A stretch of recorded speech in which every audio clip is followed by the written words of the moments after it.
Why should the educated, successful woman pose a problem for men or society?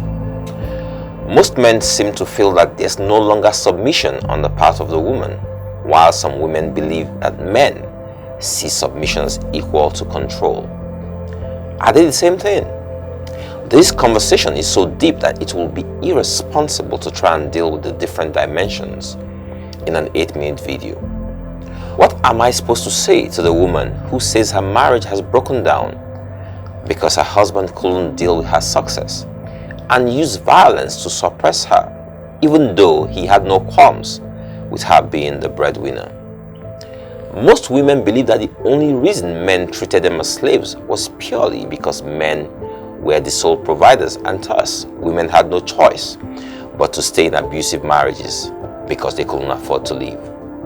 So now that women are capable of fending for themselves, now that women no longer really need men to provide for them, now that women can do better than men, why should they submit or be controlled by men? Why can't they be on top, or at best be equals? Why can't I do me for once, most women ask? Why can't I hang out with my friends just the way men hang out? Why can't I be part of an all-girls trip the way men do? Why can't I just be free? I am a queen, they say. The questions are germane, but there's no one-size-fits-all answer to the questions.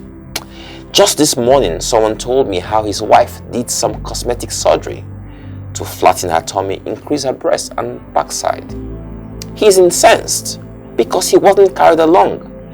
She claims he never listens to her because she mentioned it several times. But bottom line, it is her body. Wahala comes to town. He can't seem to comprehend what she means when she says it is her body. That statement is driving him crazy. And besides, he loved her the way she was, so she has to leave his house till she returns her body to factory settings.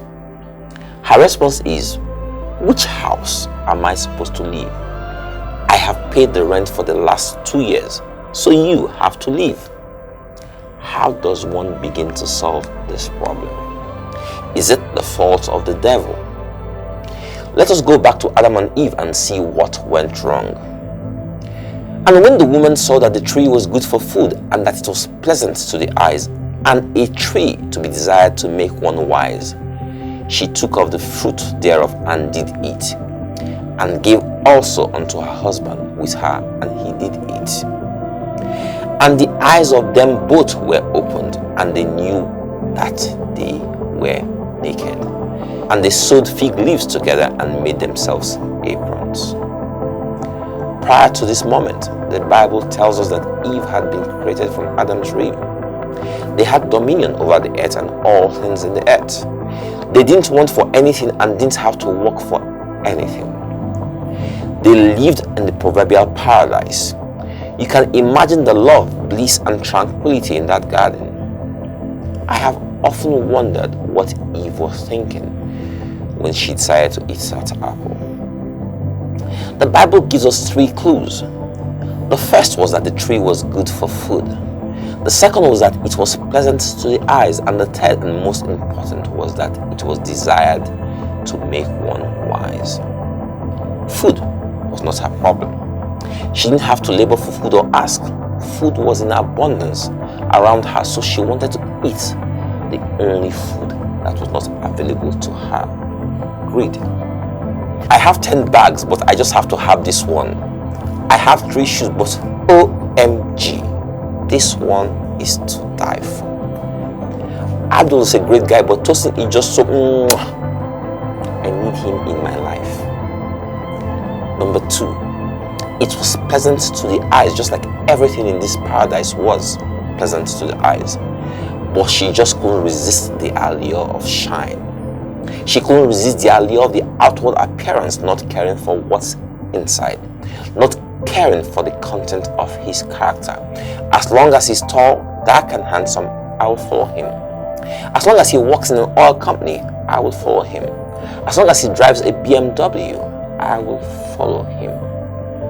Not all that glitters is gold. Number 3, it was desired to make one wise. What does this mean? I will tell you, but before I do, I want to draw your attention to this portion of the Bible that we all know about but don't want to know about.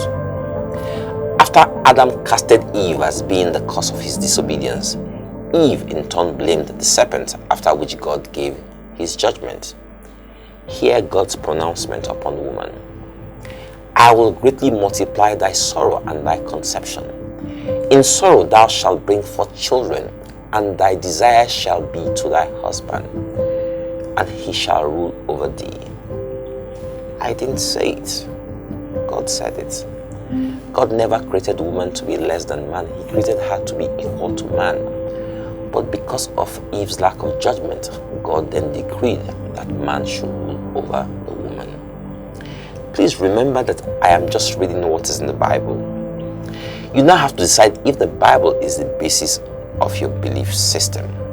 Now let's get back to Eve's third reason for eating the apple. For God doth know that in the day ye eat thereof, then your eyes shall be opened, and ye shall be as gods, knowing good and evil. Herein lies the problem. We now know what we were not supposed to know.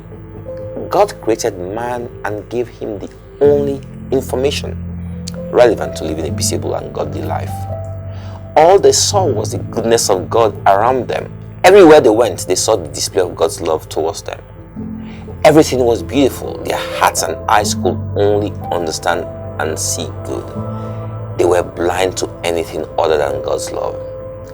That was the operating system of their hearts. Just imagine someone who is deaf and blind. They are oblivious to everything Buhari has done or is doing to this country. They don't have high blood pressure from hearing bad news every day. They have no fear of what they don't know. Then open their eyes and their ears and see the difference. They now experience emotions they were not built for. They now know too much for their own good. This is what happened to Adam and Eve, to man and woman. After they ate the apple, their spiritual eyes opened and they saw that they were naked. Adam, who once thought Eve was the most beautiful creation of God, now thought that she had a big tummy. Eve now saw Adam as this short, ugly man. They now saw that beautiful lion that used to escort them in the garden as a monster with big teeth that could eat them.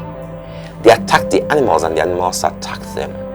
Adam insulted Eve and Eve insulted Adam.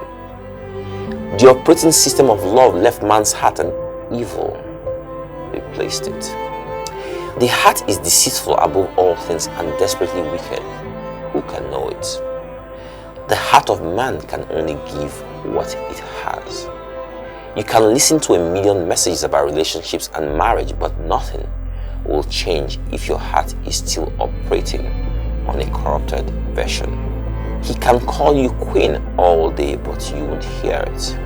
You can serve him like a king, but you won't feel it. If you like, do 1,000 cosmetic surgeries, you will still be you. People only see the external for a short time, but they feel your heart for a lifetime. Your body will get old and sag, so if that's your only calling card, then just like Z, one day those men will start looking for the next hot thing. So what to do? Very simple. God released version 2.0 over 2,000 years ago. It is the only version that guarantees you live life the way God intended it. Version 1.0 was the love God had for man at the beginning of creation, but it didn't have forgiveness. Version 1.0 was corrupted by the virus of evil, greed, pain, and suffering that man got from eating from the forbidden tree.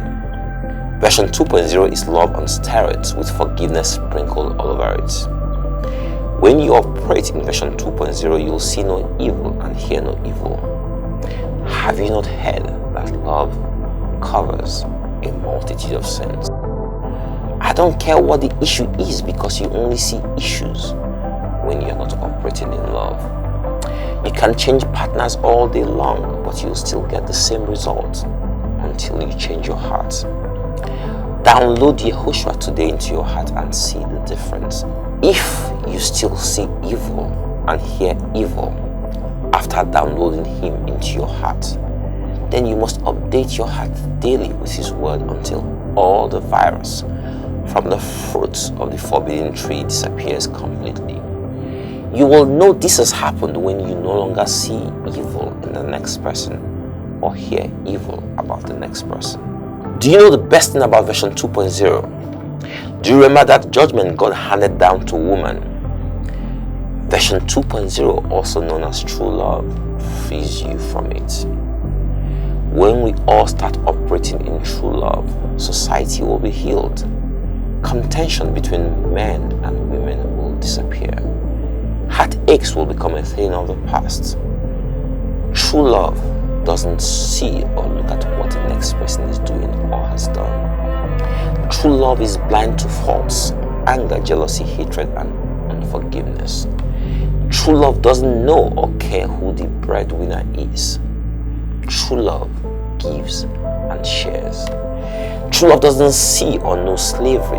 True love gladly provides service. True love is the most powerful force in the world with the power to change others. But it has to start from you first. Do you have true love in you? God bless you all.